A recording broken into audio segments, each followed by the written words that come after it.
In this video, I'm going to review the Unit 8 retake practice. So for problem number 1, you had two ratio tables that you need to complete. So when we do ratio tables, you start at the top, and as long as you can work your way down the table, then you don't need to do any other work. So 1 times 2 would be 2, and remember we are using multiplication. So I would have to do the same thing, 9 times 2, which would fill in this blank as 18. And then you would continue 1 times 3, and then 9 times 3 would have been 27. 1 times 4, which would mean 9 times 4 is 36, and so on. But our answer we're looking for this one is 18, I'm sorry. And then I'm going to look at this one. Can I build this one down? So I need to get to the third row. So can I figure out what times 5 makes 15, which would be times 3? So 4 times 3 on the other side would fill in this blank with 12. So that's your answer for problem number 1. Problem number 2 had 2 more ratio tables that you needed to solve. And I'm going to start on the side where I know all the numbers. I know I need to come down to this 4th row. So is there something I can multiply times 8 to make 32? And there is. I can multiply 8 times 4. And if I do that on the first side, I have to do it on the other side. So I'm going to do 7 times 4, which gives me a blank of 28 getting filled in. Now in the last ratio table, I'm actually missing 2 pieces. So I'm going to come down to the 3rd row. I'm going to use what I have from the 5 at this 15. 5 times 3, so then I'm going to have to do 13 times 3. And I don't know 13 times 3, so I'm going to do some work over here. 13 times 3, 9. 3 times 1 is 3, so 39 should go in this spot. And then I need to fill in that second one, and I have to use the 13 because I have to get down to 52. So what do we think I can multiply 13 by to get down to 52? Well, I know if 13 times 3 was 39, I wonder if it'd be times 4. I wonder if that's what the pattern is. So 4 times 3 would be 12, 4, 52. So it is times 4. And whatever, if I do that on the first side, I'm going to do that on the other side. So times 4, 5 times 4 gives me 20. So I have an answer of 39, and I have an answer of 20 for in that table. Right, looking at problem number 3. So problem number 3 wanted us to find a number that makes the ratio equivalent to 1/8. And if it helps you when you're doing these ones, you can set up fractions. And this is the first number, so that's going to be on top. So what could I multiply times 1 to get to 3? So I do times 3. And whenever I do the top, I have to do the bottom. So 8 times 3 gives me 24. So I know this blank is going to be 24.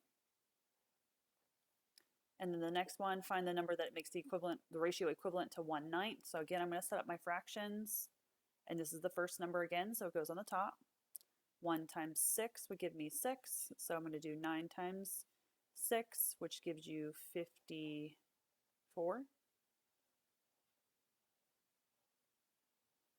So 54 goes in the blank. Going to the next slide. Find the number that makes the ratio equivalent to 1/3, or 1 to 3. And then I have 3 in the numerator because it's the first number. So 1 times 3 gives me 3, so 3 times 3 gives me 9. So 9 would go in the blank.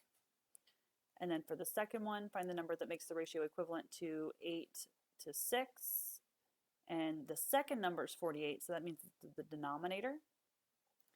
And 6 times 8 is 48, so I'm going to do 8 times 8, and that is 64. So 64 goes in the numerator. So those are those 2 answers. Number 5 is a word problem. So number 5 says, Kara can knit a total of 2 centimeters of a scarf in 1 night. After 9 nights of knitting, how many centimeters will Clara have left to knit in total? Set up a ratio table to help you solve. So I apologize, I misspelled her name here. Clara can knit a total of 2 centimeters in 1 night. So I'm comparing centimeters to nights. Oops. Centimeters to nights, because I'm going to make a ratio table.